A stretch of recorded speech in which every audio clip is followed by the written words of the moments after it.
What is servant leadership and is it actually useful? My name is Vince. I work with businesses to develop effective leadership and management skills. So servant leadership is where leaders see themselves as servants to the team's needs first. They put the growth and development and well-being of their team at the center of what they're doing. So at the core of servant leadership is a really simple but profound question, which is this. As a leader, am I using my people to grow the organization, or am I using the organization to grow my people?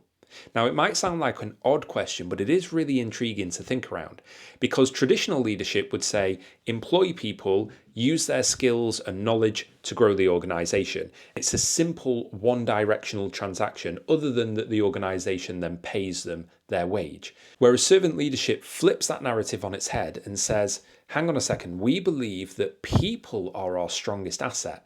So if we use the organization to grow them, in return, the organization will grow as a byproduct of that.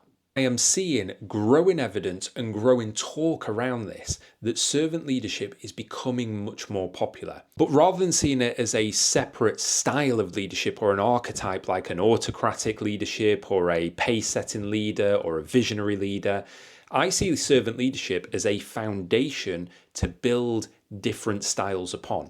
You can be a servant leader as your core philosophy while still being pace setting, while still being visionary, while still being coaching, while still sometimes being laissez-faire. It's the ideology behind what you're trying to achieve as a company as a whole, but certainly as an individual team if you don't have influence over the rest of the business. So servant leadership is all about meeting your team's needs first. And if you get that right, the business will flourish because your team are flourishing.